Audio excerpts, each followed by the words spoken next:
Assalamualaikum warahmatullahi wabarakatuh.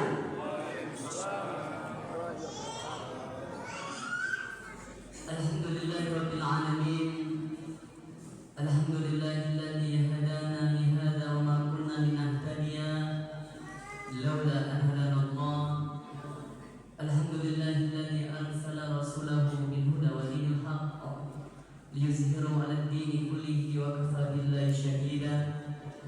Asyhadu an la ilaha illallah wahdahu la syarika lah wa asyhadu anna Muhammadan 'abduhu wa rasuluh. Allahumma shalli ala sayyidina Muhammadin wa ala alihi wa ashabihi wa man tabi'ahum bi ihsanin ila yaumiddin. Rabbi shrah li sadri wa yassir li amri wahlul 'uqdatam min lisani yafqahu qawli. Rabbi zidna ilman warzuqna fahman. Yang pertama-tama marilah kita panjatkan puji besar syukur atas Allah Subhanahu wa taala yang mana pada kesempatan dan momentum yang mulia ini Allah masih memberikan kita nikmat sehingga bisa hadir di Masjid Al-Fawzan ini dalam rangka mengharapkan ridho, rahmat, maghfirah dari Allah Subhanahu wa taala. Salatan wa salaman daimaini mutalazimaini ala habibina Muhammad sallallahu alaihi wasallam. Salawat beriring salam tetap tercurahkan kepada baginda besar Nabi Muhammad sallallahu alaihi wasallam. Hadirin jamaah salat Isya, salat tarawih, salat witir Masjid Al-Fawzan yang dirahmati Allah Subhanahu wa taala. Bulan suci Ramadan adalah bulan yang sangat istimewa. Kalau kita ditanya kenapa bulan suci Ramadan memiliki keistimewaan dibanding dengan bulan yang lainnya, tentunya jawabannya sudah kita ketahui. Bahwasanya di bulan suci Ramadan ini Allah Subhanahu wa taala memerintahkan kita umat Nabi Muhammad sallallahu alaihi wasallam untuk berpuasa. Yang kedua, keistimewaan bulan suci Ramadan, kita tinggal menunggu beberapa hari lagi, yakni di situ ada nuzul Quran.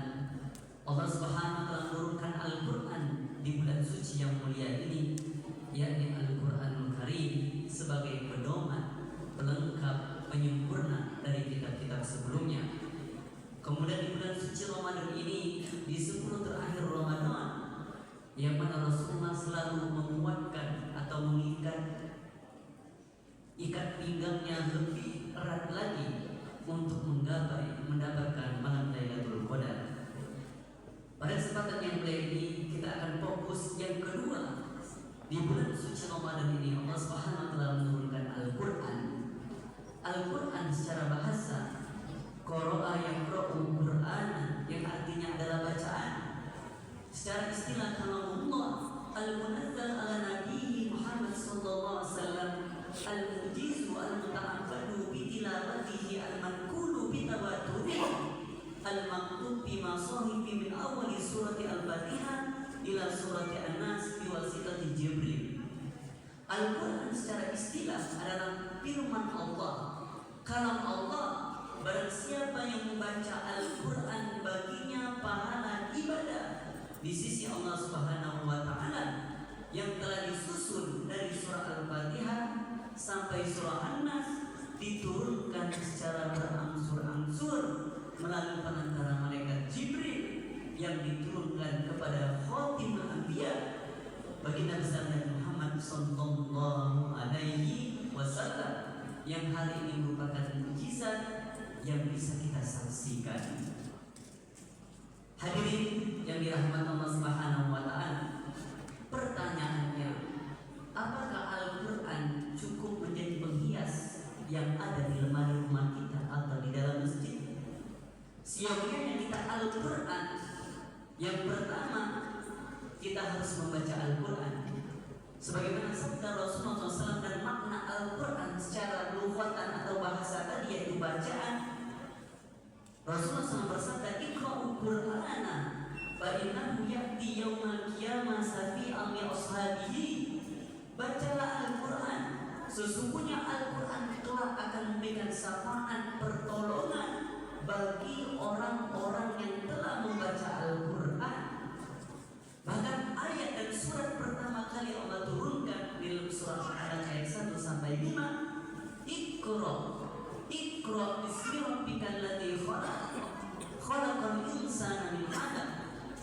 Iqra rabbuka akramul ladzi 'allama bil qalam 'allamal insana ma lam ya'lam.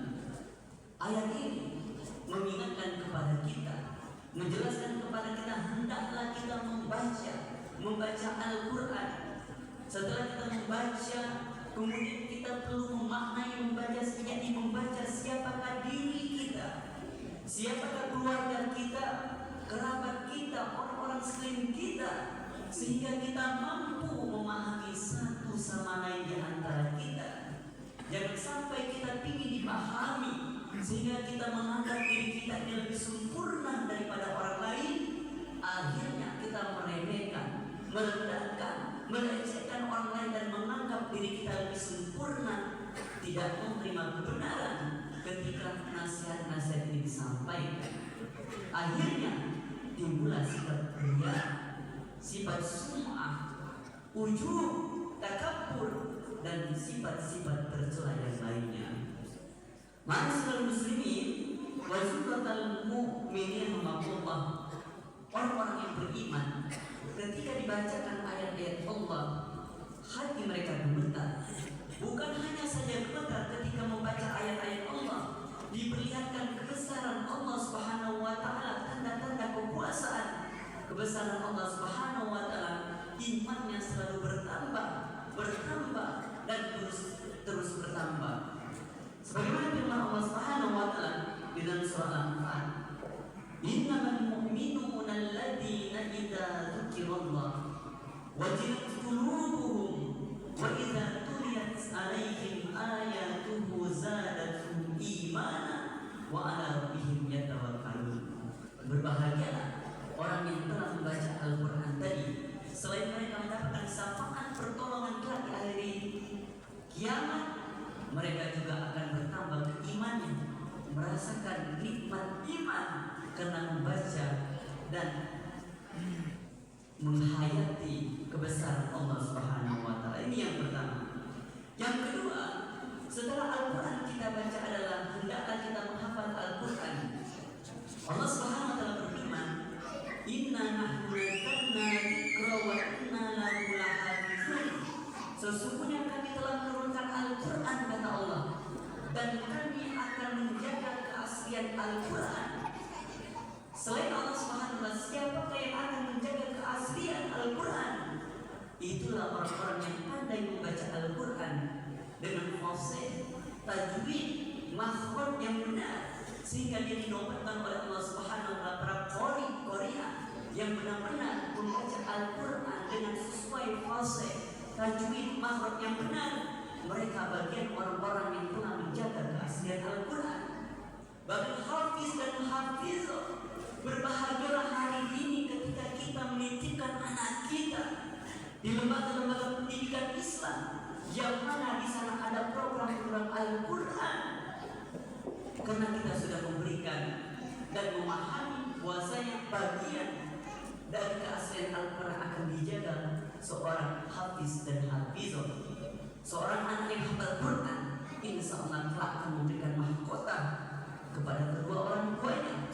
Bahkan mereka mampu mengajak keluarganya yang tadi tidak masuk surga, karena dia seorang hafiz dan hafizah bisa masuk surga karena mendapatkan syafaat dari hafalan yang telah dia miliki. Hadirin jamaah salat isya, salat tarawih, dan salat witir yang dirahmati Allah Subhanahu wa taala. Adapun yang ketiga adalah mentadaburi dan mengamalkannya. Setelah Al-Quran mampu kita baca dengan baik dan benar, setelah Al-Quran mampu kita hafal, kemudian yang selanjutnya mari sama-sama kita pelajari, kita ajarkan, kita tadaburi, dan kita aplikasikan di dalam kehidupan sehari-hari. Khairukum man ta'allama al-Qur'ana wa 'allamahu. Sebaik-baik antara kita adalah orang yang mau belajar Al-Quran, orang yang mau mengajarkan Al-Quran, dan orang-orang yang mau mengaplikasikan di dalam kehidupan sehari-hari. Mudah-mudahan kultum yang singkat ini membukakan kita semuanya untuk memiliki moto tiada hari tanpa membaca, menghafal, dan mempelajari Al-Quran. Motivasi yang luar biasa, yakni Imam Syafi'i, beliau di bulan suci Ramadan ini mampu membaca Al-Quran 60 kali hatam Al-Quran.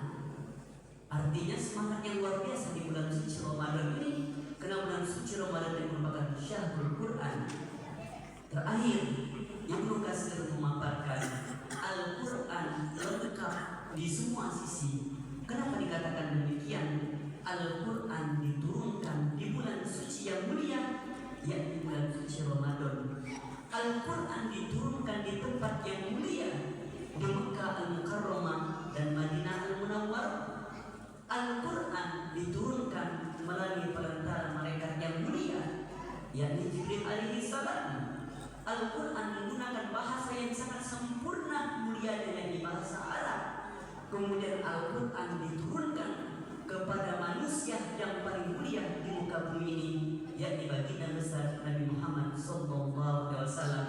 Berbahagialah orang yang membaca Al-Quran, menghafal Al-Quran, mentadabburi Al-Quran, dan mengaplikasikan Al-Quran dalam kehidupan sehari-hari. Itulah orang-orang yang telah dimuliakan oleh Allah Subhanahu wa Ta'ala. Amin, amin ya rabbal alamin. Allahumma arhamna bil Quran waj'alhu lana imama wa nura wa huda wa rahmah. Allahumma zakkirna minhu ma nasina wa 'allimna minhu ma jahilna warzuqna tilawatahu ana al-laili wa atrafan nahar waj'alhu lana hujjatan ya rabbal alamin. Wa billahi taufiq wal hidayah. Wassalamu